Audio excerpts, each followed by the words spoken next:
Everybody, so good to see you again. I'm Dr. Robin Gould, and you are here on LMNetwork.tv. I'm so happy to see you. I'm excited. I'm going to turn this down, all the notifications, and get a little housekeeping done. There, housekeeping done. It's so nice to see you here in this lovely autumn day. And the future begins now. So wherever you've been, whatever you've done, thought, whatever it is, let that go. Embrace now, because we are going to create the future by embracing now and embracing good things. So I want to talk a little bit about the portion like we always do. We just kind of usually fixate on a couple of points. So many people do such a good job in the portion.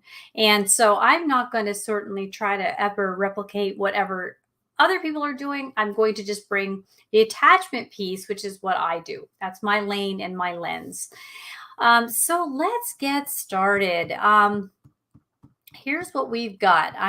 This is in Genesis, I believe it's 32. Let me just see if I can scroll to where I have the portion in a Word document here.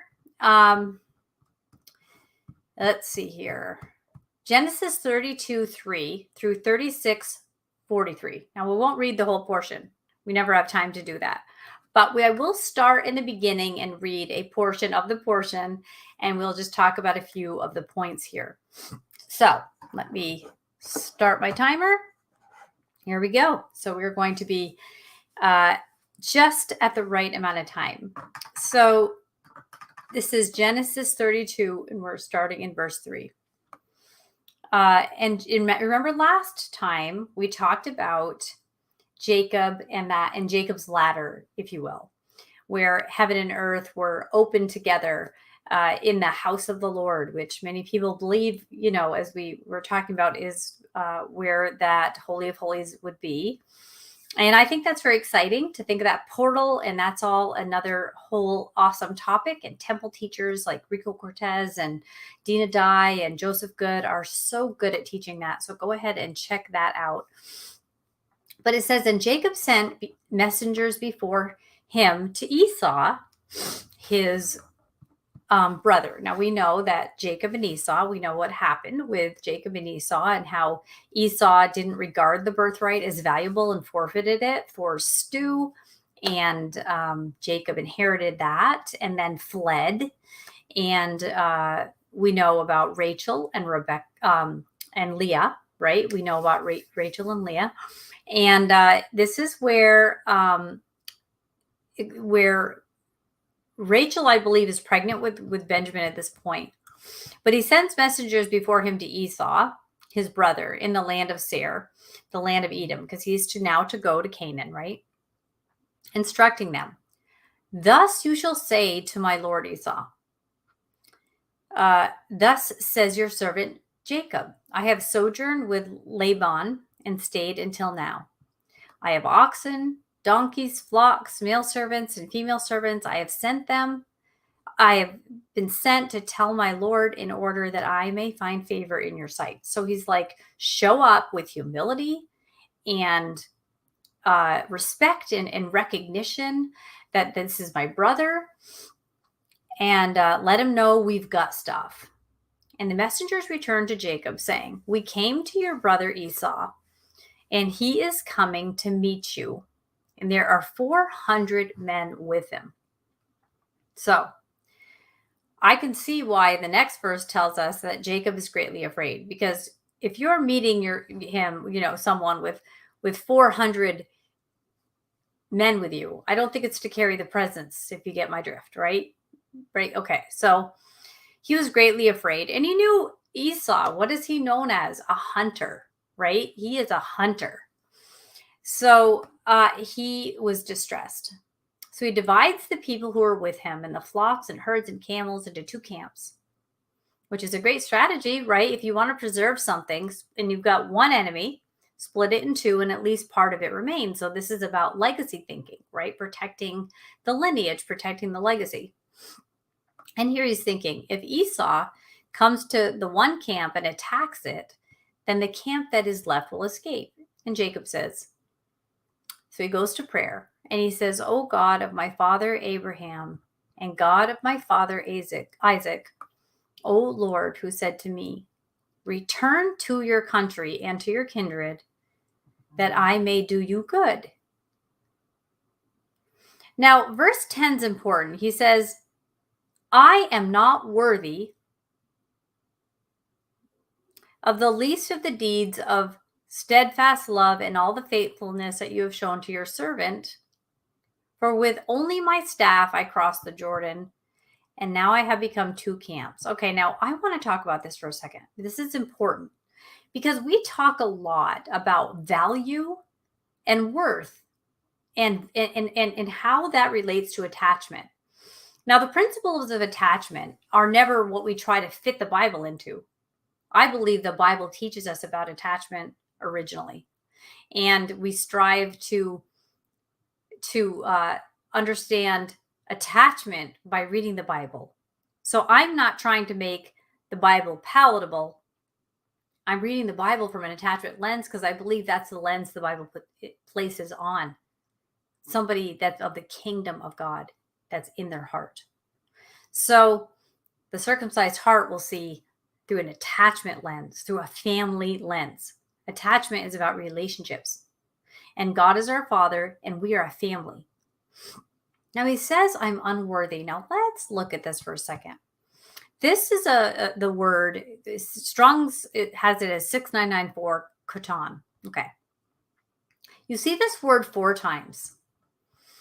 And you see it here translated as the word unworthy. Now, as far as us having the ability and the qualities of judging the value of a human being, number one, it's an insult to God himself that we would say that any human he made is not valuable. So we don't have we don't possess that power to judge if another person is valuable or not. I would say I judge that they are, which is maybe assigning myself power, but because the Father is so good and says he made man good, that means he's proud of man. Maybe not always proud of the things men do, but as far as his creation is concerned, he did good. He did very good. He made a good. Human beings are valuable to God. And that means they're valuable implicitly. And you've heard me say that 1,000 times. You're going to hear me say it 1,000 more. Your value is nothing you have power over and nothing that you can even access with your hands. Florida allergies, may they begin, right? But here he tells God, I am not worthy. Now, there are many things people say in the Bible, and we might look at them as words of truth because the Bible's a book of truth. Doesn't mean that people are saying the true things, right? People can say wrong things. And through the Bible, people do say wrong things. And they're quoted saying the wrong thing. Well, here he is saying, I am not worthy. Now let's look at this word a little further to see if he was either saying the wrong thing or did translator bias make us read that into the verse here. Because I hear people praying, Lord, I'm not worthy of your love. I'm not worthy of your forgiveness. I'm not worthy of your mercy. I'm not worthy of all the things that you as a perfect, just God have decided I will get. It does not make sense, does it? We have to go into humanism and say we're the judge to judge the judge and to judge what the judge should be judging. Okay, you get me? Okay. But here you're going to find this in 2 Samuel 7:19. And the word there is insignificant in his eyes, a small thing in your sight. It says a small thing in your sight, insignificant. So something very small and maybe insignificant. In 1 Chronicles 7:17, again, this was a small thing in your eyes, right? Seeing as a small thing. And then and then you'll see it in Amos 8:5, it talks about minimizing the bushel. So what is really being said here?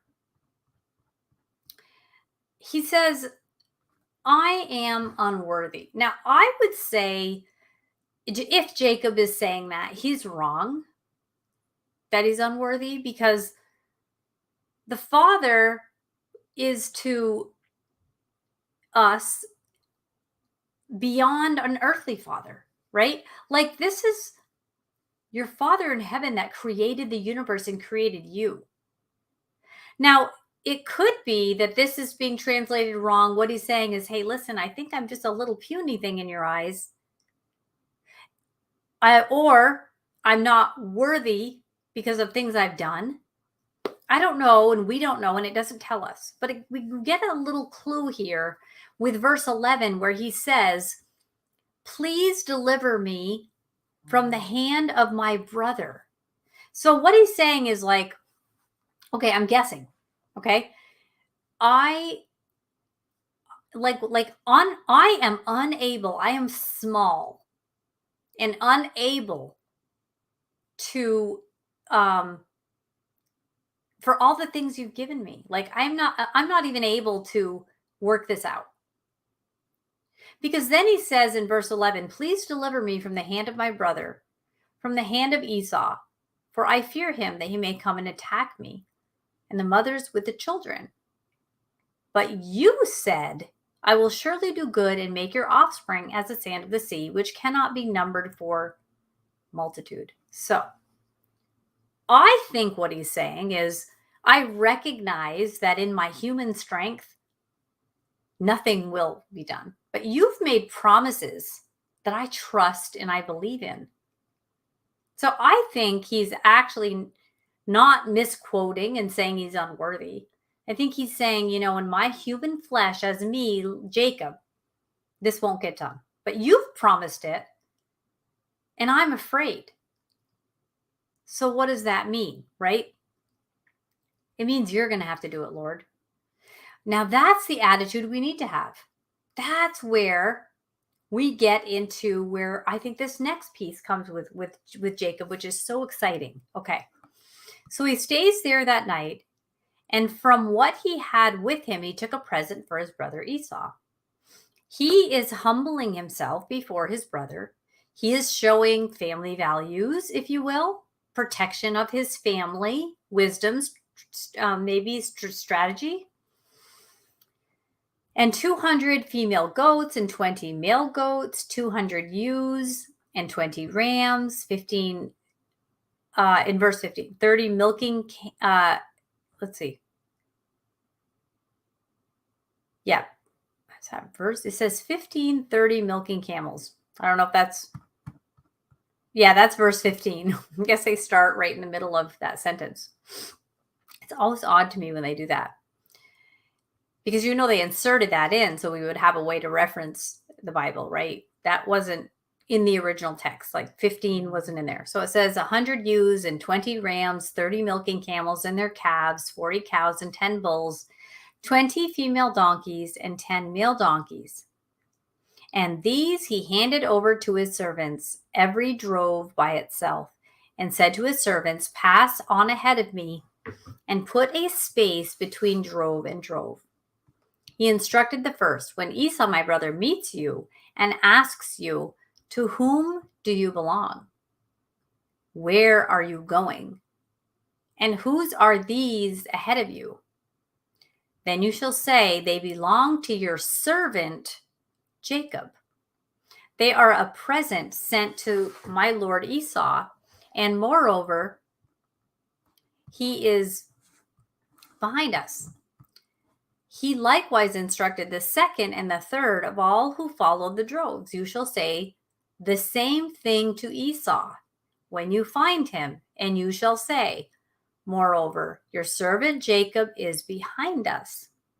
For he thought, I may appease him with the present that goes ahead of me, and afterwards I shall see his face. So let's butter him up with a gift, because I know he likes gifts.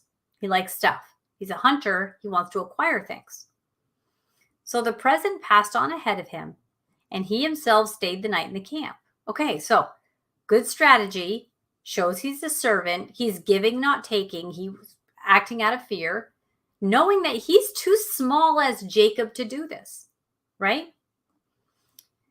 But the same night he arose, he took his 2 wives, his 2 female servants, and his 11 children. So yeah, pregnant with Benjamin, and crossed the ford of Jabbok, and took them and sent them across the stream and everything else that he had.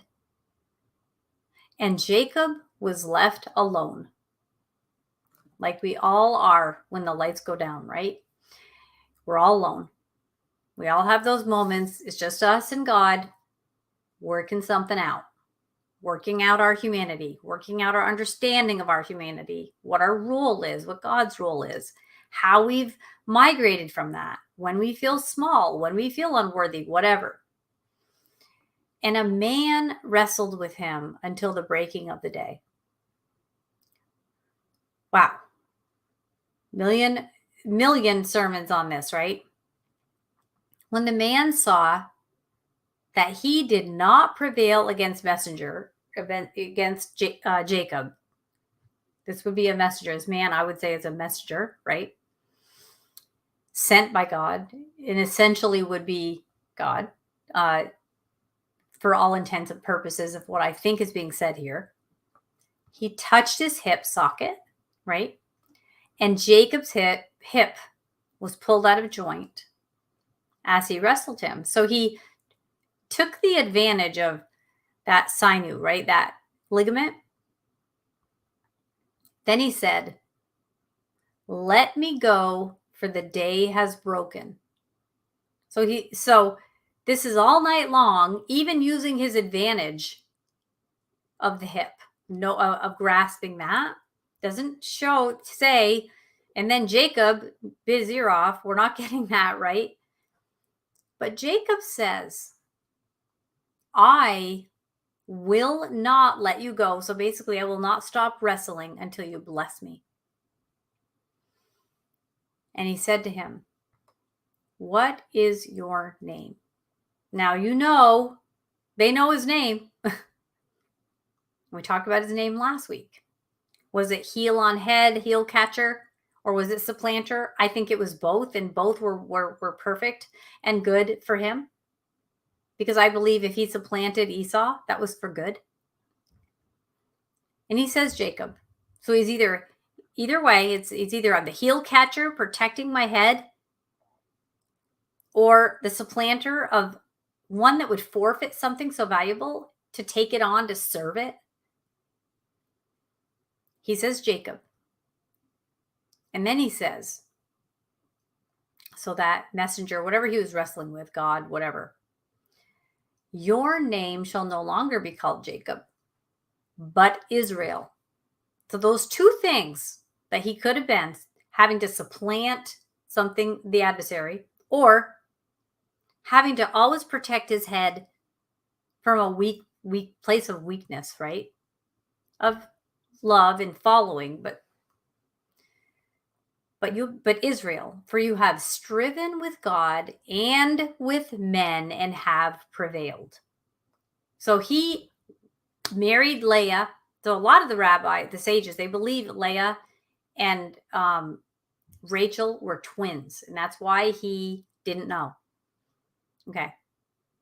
He even says in the beginning, you tell him, "Hey, I've been with Laban, like I have paid my dues." And you see how Jacob had struggled with and contended with men, and I have prevailed. So that's why he's named Israel, because he has striven with God and man and has prevailed.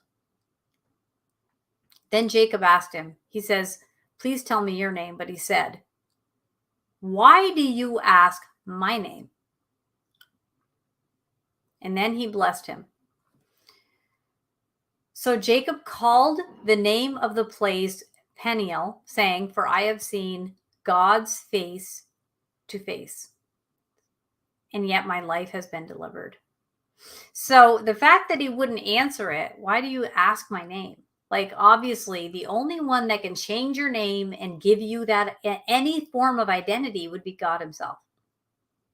And Jacob understood this. The text doesn't say it, but that's what I think it's saying. So he called, because of what he names the place, "I have seen God face to face, and yet my life has been delivered." And I feel like that's what Israel really means too, face to face. And I think Israel means we wrestle with man and God and prevail, right? And that is what Israel has to do, right? And as they say, because his hip was compromised or touched. He never walked the same again, right? The sun rose upon him as he passed Penuel, limping because of his hip. Therefore, to this day, the people of Israel do not eat the sinew of the thigh that is on the hip socket, because he touched the socket of Jacob's hip on the sinew of the thigh. A lot of people stop reading there, but we are not going to. Let me read this, because then we get into the lifting of the eyes again. Because now Jacob hasn't had this tearing down. He's had this building up. He's had this identity boost and this naming, this special time where he wrestled authentically. And he lifted up his eyes, which to me means, and he had the expectation of something awesome. And Jacob lifted up his eyes, and he looked, and behold, Esau was coming, and 400 men with him. So he divided the children among Leah and Rachel and the 2 female servants. He put the servants with their children in front, and Leah with her children, and Rachel and Joseph last of all. He himself went on before them, bowing himself to the ground 7 times until he came near his brother. But he lifted his eyes and expected there to be something miraculous at what happened, something wonderful. Camels coming toward him, if you will. But Esau ran to meet him and embraced him and fell on his neck and kissed him, and they wept. So when he lifted his eyes, expecting, to me it was like looking forward toward what, some sort of resurrection, some sort of awesome future. It's like future seeing with a great expectation. That's how I see lifting of the eyes. And when Esau lifted up his eyes, meaning that this gift-giving experience where Jacob had taken the time to know Esau and to send before him gifts and all kinds of things. When he sees the women and the children, he says, "Who are these with you?" So what he's doing is he's looking up. He's had a change. And he sees something good he's expecting.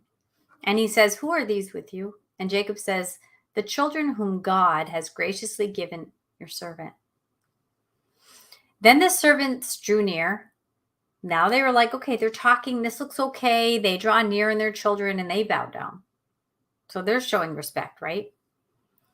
Leah likewise and her children drew near and bowed down. And last, Joseph and Rachel drew near, and they bowed down. Esau said, "What do you mean by all this company that I met?" Jacob answered, "To find favor in the sight of my Lord." But Esau said, "I have enough, my brother. Keep what you have for yourself." And Jacob's like, "No, please, if I have found favor in your sight, accept my present from my hand. For I have seen your face, which is like seeing the face of God, and you have accepted me." Israel means we have struggled with man and God and have prevailed.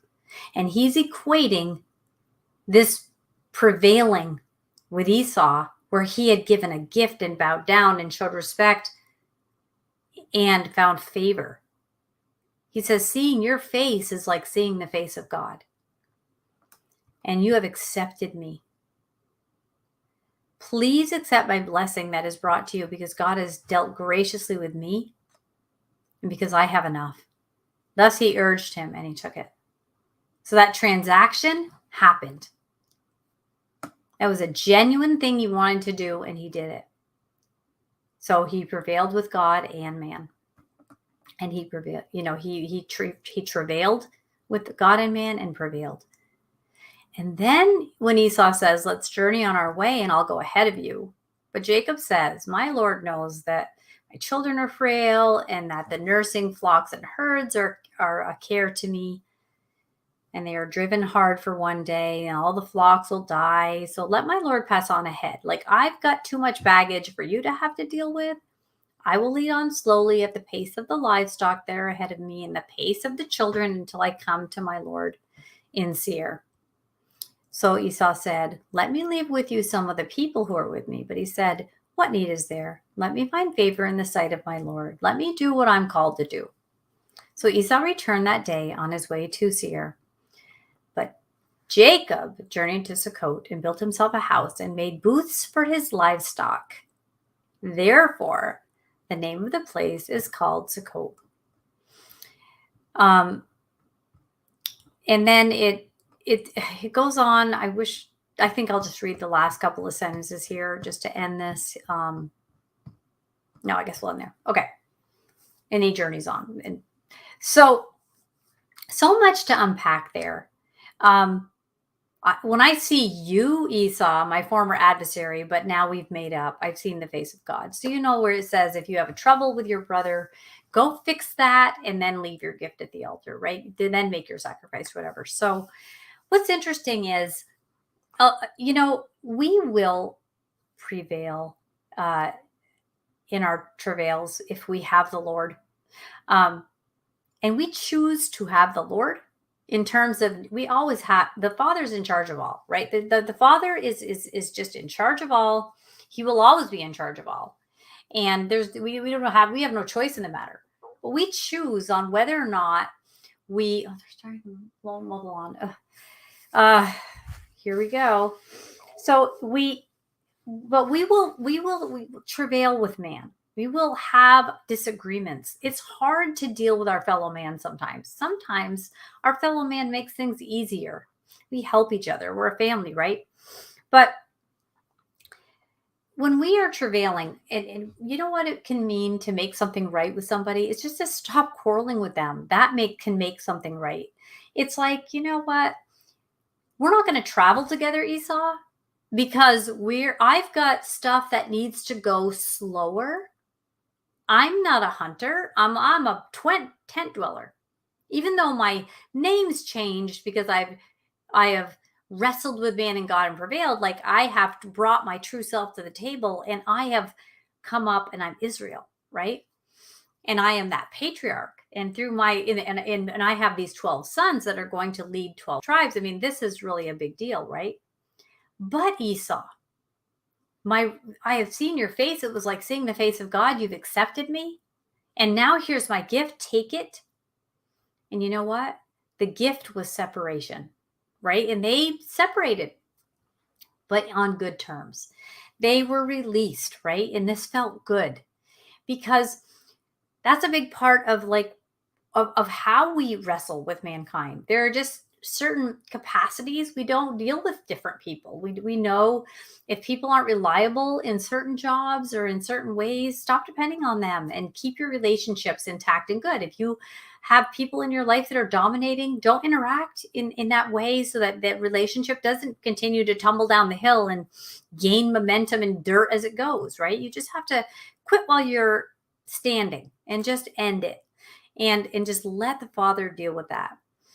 And so it kind of leads into this question where, it today, I have a couple of friends that are sick, people I love dearly. And of course I'm concerned because I'm the type that gets concerned, like when people aren't feeling well and I care so much about them and they're sick. And so I woke up and I was praying for them and I was really lifting them up in prayer. And it just always, this question's always kind of going on in my head. It's like, Lord, you know them, you know their needs, they love you, they're praying to you, but we are to pray for each other. And I'm going to pose my theory from an attachment perspective, why that is. And this is just my opinion. I could be wrong, but I think that I'm onto something here. From an attachment perspective is all about relationships. God is our Father and we are a family. Okay, now I'm going to tie this into my favorite thing that it ever says in the Bible. One of my favorite things is that the joy of the Lord is my strength. And that's a massive attachment principle, is that he benefits from the relationship. He gets joy. He actually has that emotion. He shares that. The joy is my strength. So when I am praying for my friends, because I love and care for them, and I want to, even though I know the Father is alerted to their situation, I want to be a part of that. I want to be a part of the family. I want to say, hey, Dad, so-and-so isn't feeling well. And the Father's like, yes, I know that. and we're going to take care of them. Now you bring them some water. Okay. And you bring them some whatever, right? We're a family. Do I think that makes the Father joyful? Yes. When we act actually as a family, he's joyful. And if I bring them water, that strengthens them. And I'm strong because we're strongest when we're serving. We're strongest when we're giving, when we're doing, when we're in the act of giving and receiving, just like Jacob and Esau. Giving and receiving, gifts, whatever, acknowledging where these relationships need to be, how they need to be executed and handled and administered and dealt with, right? And so when we are praying for people, it's not so much to alert God to a need, it's to demonstrate, Father in heaven, you've made a family.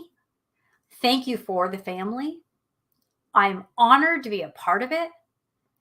And I lift them up before you to demonstrate that, number one, I have the strength you've given me to lift them up before you. Thank you.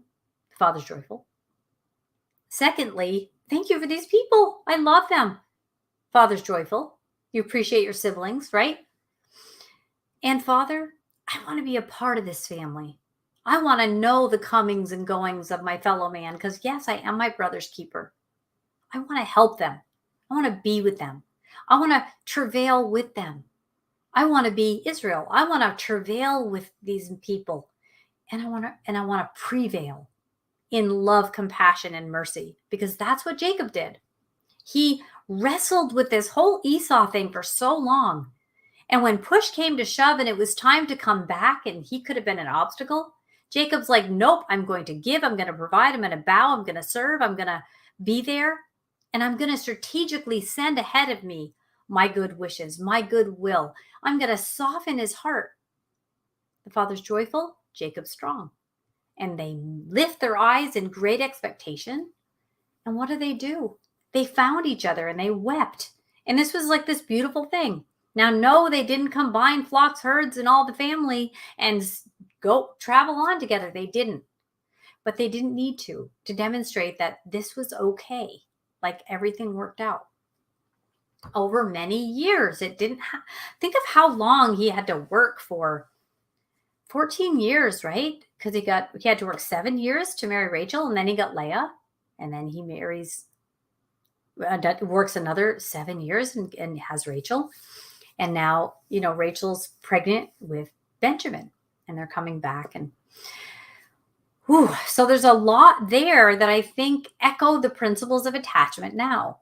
And I think the patriarchs show us, right? I think the patriarchs, like you have Abraham, this wanderer, this traveler, this leaver, leaving and separating from the things we need to separate from to find I am, which is God, right? And God's the ultimate identity that we can look to.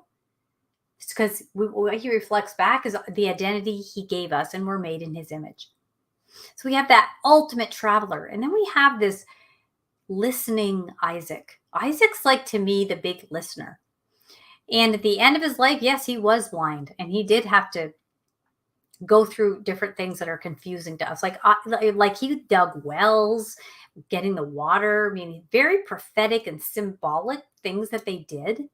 Isaac was the one willing to listen and trust and go up in the binding of Isaac, right? Like that was exciting. But Jacob is the culmination of all that, where, okay, so here's man, here's God. I've got to wrestle and figure this out. And it's like, hey, the day is starting. Let go. Not until you tell me who I am. That this was okay that we wrestled. That my past doesn't follow me except for what's good. That's how I see that. I see this as a reckoning of Jacob, ascertaining his identity through the Father. What's your name? And he's like, why are you asking my name? Why?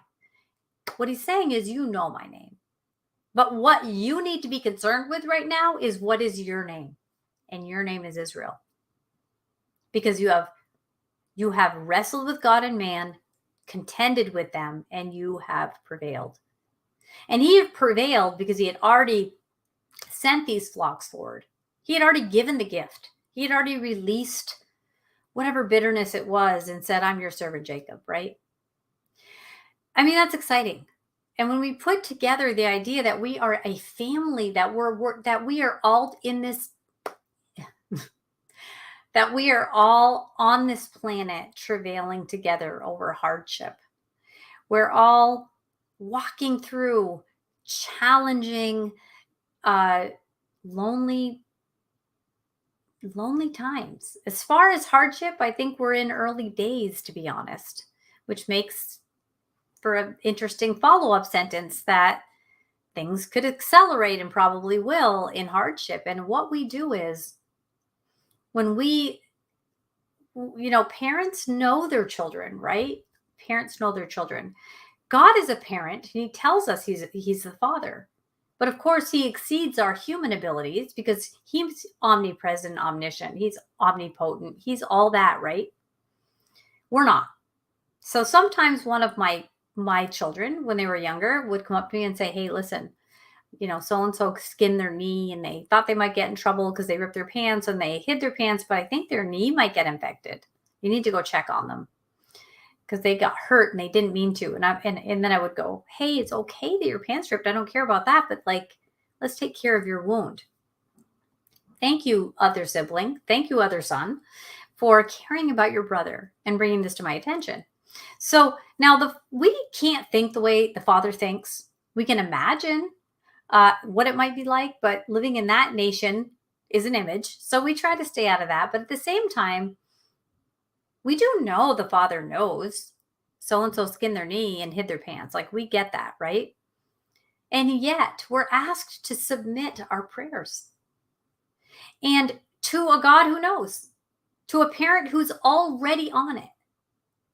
But it fosters the bond and it strengthens the bond that we have between each other.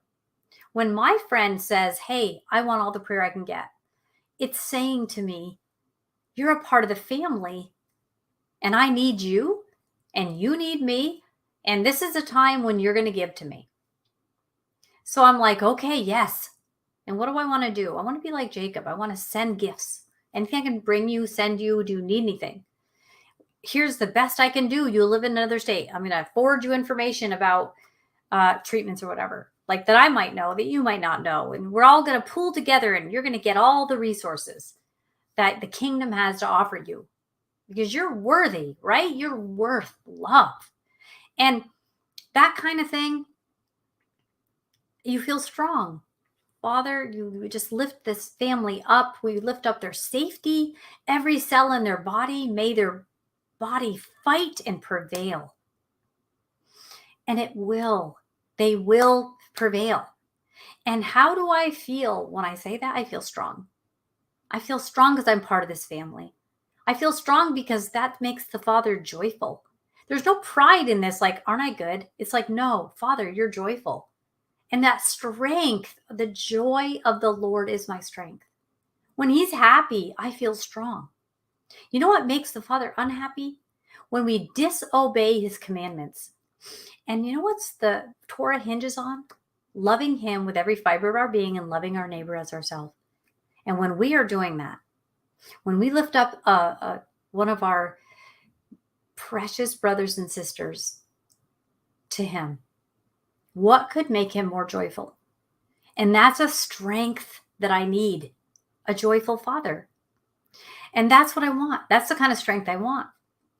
A servant strength, a servant of my friend. I want to be her servant for her and her spouse. I want to serve them. That makes me feel strong. Not a martyr strong, but as the Father's joyful that we're one big family. And he wants us to be a family. And I would want to be treated that way. I'd want someone to go out of their way to give me resources in any way they could. That's what I want. And that's so exciting when we operate that way. And I know relationships are complicated. I am a therapist. I know this, right? Relationships are really, just because I'm a therapist doesn't mean every relationship is easy for me either, right? It's not everybody is, not everybody's really compatible in terms of interacting. And that's on a regular basis. And that's what Jacob found. He wasn't compatible with Esau on these daily things, just like we found this with Lot, right? Here we're going to separate with Abraham. It's like, yep, you go your way, I'm going to go my way. But he offered him the first choice of where to settle. Always a gift. Always providing, always serving and giving. And that's what these patriarchs are. These are servants. They wait. They wander. They wander in the dark. Right? These are the people that are identified as these leaders, right? These patriarchs, these founding dads. These are really our founding fathers, really, to be honest.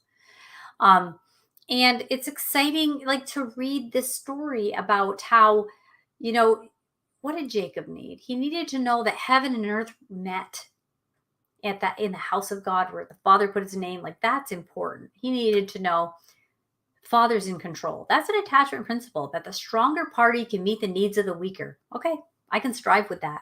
I've got something to hold on to. This relationship can withstand wrestling. Do you know that's true? That your relationship with the Father can withstand the wrestling it requires to be authentic, and for you to ask the questions you need to ask, even if they're not questions you would want, that everybody would think, oh, that's not a godly question. We wrestle with the Father. We wrestle with our humanity. We wrestle with complicated things happening to us and things we are stressed about. Things we might even get mad at the Father about, because why is evil winning in this realm here right now? Why is this happening? Now we know in the end. We read the end of the book. We know who wins. But boy, does it hurt to see goodness trampled on by bad people or bad intentions, right? By people that have evil agendas, right? This is so upsetting, and we wrestle and we wrestle and we wrestle. And the Father reminds us, you walk differently, and you are named after the one who wrestles with God and man, and yet you prevail. What does that mean? You're strong. And what does that result in? I'm joyful. And I'm joyful. And what does that result in? You're strong. And it's just a perfect puzzle. It works together just perfectly. And so Jacob and the patriarchs, they embody all of these parts of ourselves that I believe these are real men that did these things. But also I think there's a deeper message here, that these three patriarchs are the parts of us, right? We have this, this is just my opinion. And so don't make this walk on all fours, and just bear with me. I'm telling you what I think.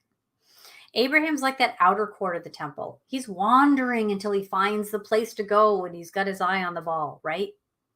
And then you have the holy place, right? Which is to be Isaac. He was listening. He was the guy that was willing to go toward the thing, but it wasn't required of him to be that sacrifice, right? And he was the one that waited for that bride and saw the camels coming, and he listened, and he was that guy, right? And in the Holy of Holies, that's where Jacob saw that ladder, right? In the Holy of Holies is where that wrestling is, that special, special place where we get our truest identity. And here's your name. And Jacob to me represents that holy, deep, I call it the white room, the little place in there, this really the biggest place, but it's this place where only you and the Father are. It's where he meets you, right? It's where you ask your deepest questions. It's where you wrestle and rest and reverent and have reverence for him and see him like, that breath that he is and whatever. To me, that's that inner sanctum. And so to me, the patriarchs sort of embody the temple and also the human, right? As we are a temple.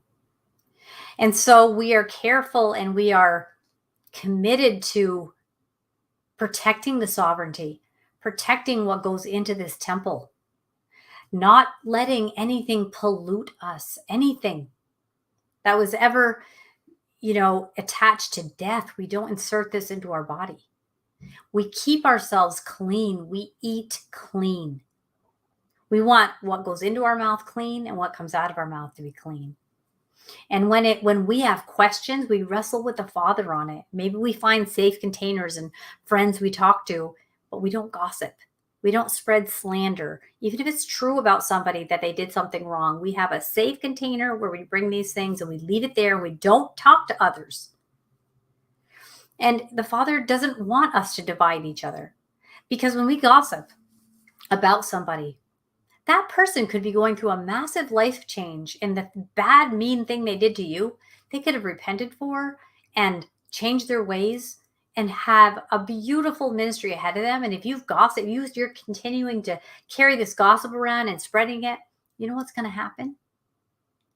They could be turned away. They could be looked at wrong. You can cause harm and division.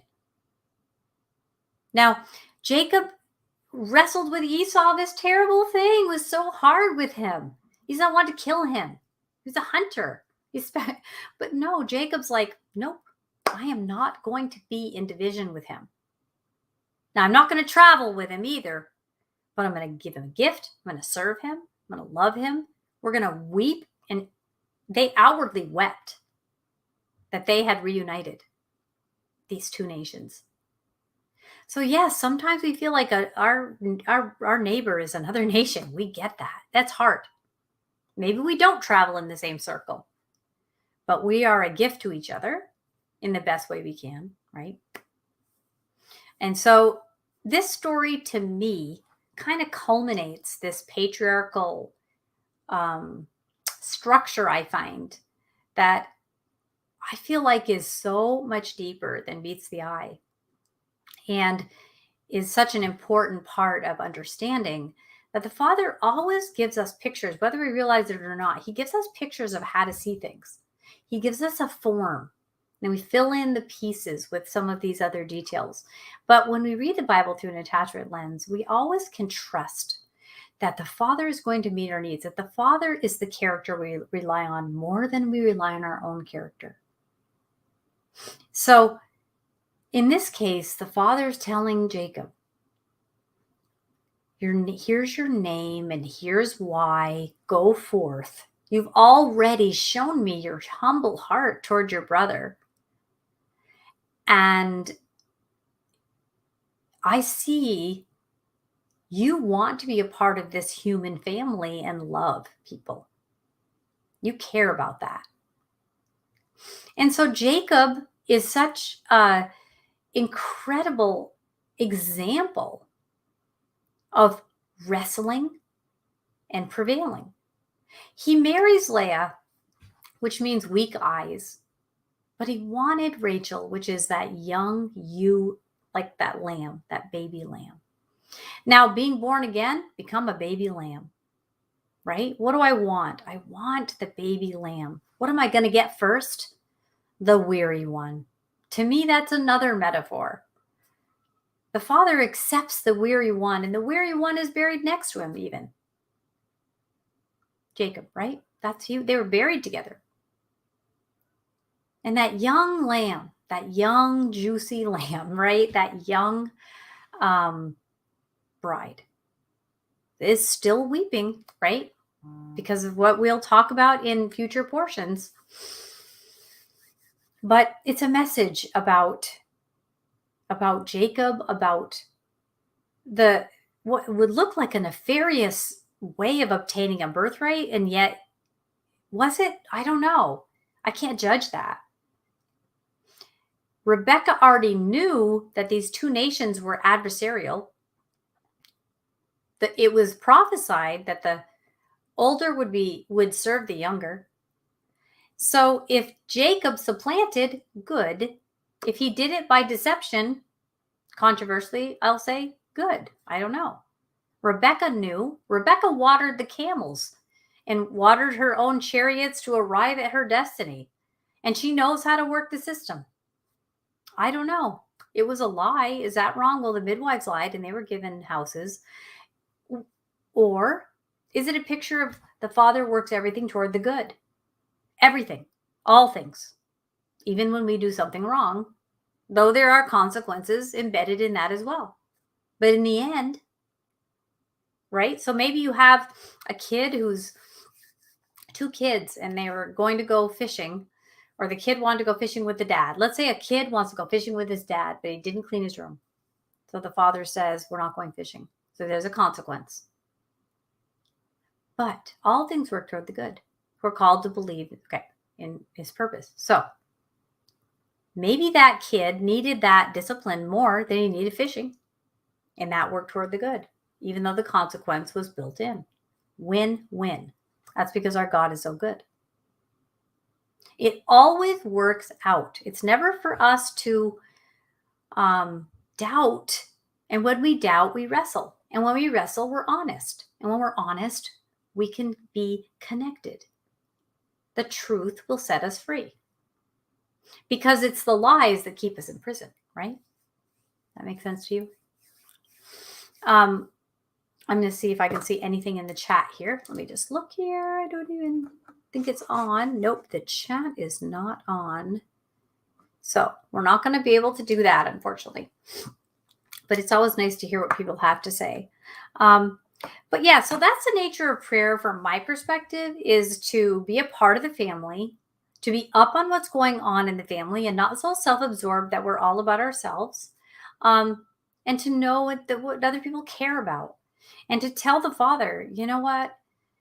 This person's in need. And everybody come together. And it strengthens our bond with one another, which makes the Father so happy, because what are we doing?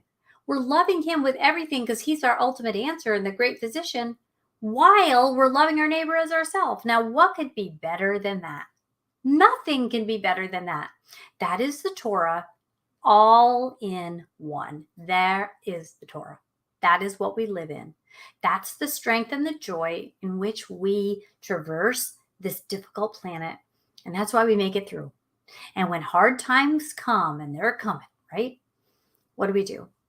We lean on him ultimately and connect with each other. And that's that triangle, right? We're connected with each other. We're all connected and set our compass to him in that capstone, right? And this beautiful triangle works so well. And it's that 3 chords, right? We've got to love our neighbors and love ourselves.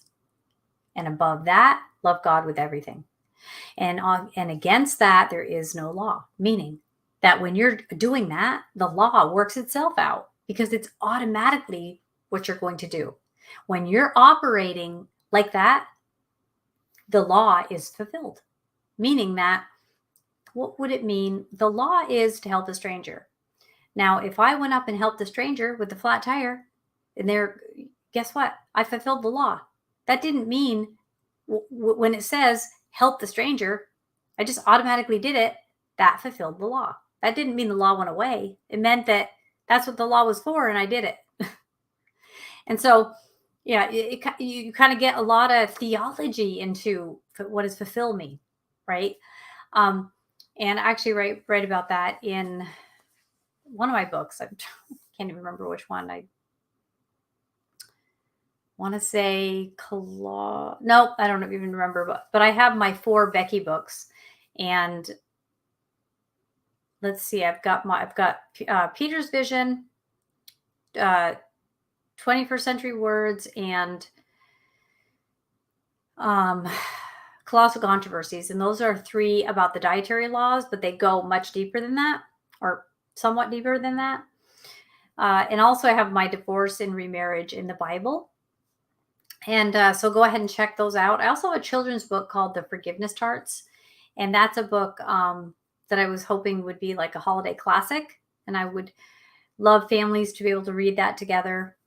I also have a devotional. It's an interactive devotional guide that I wrote with Kenneth Sandifer, who wrote that book called Created for Connection, which is an emotionally focused non-therapy room couples guide to, basically attachment to each other. And it's called Safe Conversations. So a 40-day journey. I think that you might really enjoy that. But that's kind of where this is sort of just the way I view things. This is what my attachment ideals, kind of how they come out when I read the Bible. I never read the Bible as a law book. I read it as a family book, as a love book. And that might be a little different than the way other people view it, because I obey the laws. I at least try to do the best I can, obeying the laws the best I can. But I don't look at it as a law book. I look at it as a love book, as a family book. Yes, it's a book full of carnage. There's a lot of stuff in there. But when you actually just keep reading it and you lift your eyes to every page, expecting great, beautiful things coming towards you, camels coming towards you with what you need on it, you can be okay with it. You can meditate on the word and lift your eyes to each page and expect good things. And if you encounter something that freaks you out, that's okay. Go into his world, and wrestle with God and man until he reminds you this is your identity.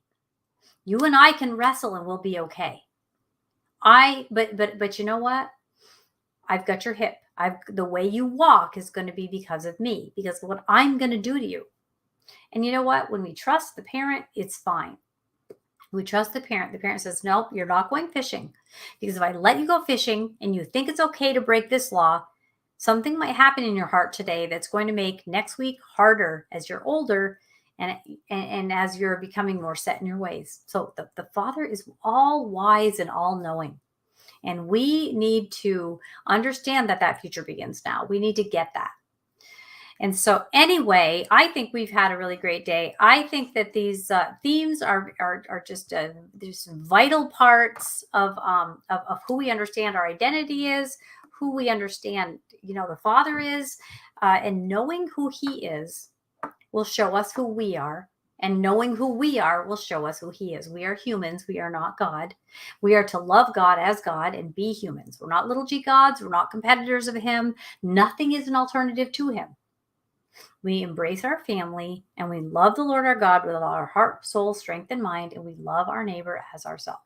And I really think that when we understand that the joy of the Lord is our strength, he will be joyful. We will be strong because we will be operating in that Torah, which is the truth, which sets us free. And that is a beautiful picture, my friends. So I hope you enjoyed today and keep our brethren in prayer. We're going through some tough times in the world right now. But until we meet again, remember that the future begins now. Bye.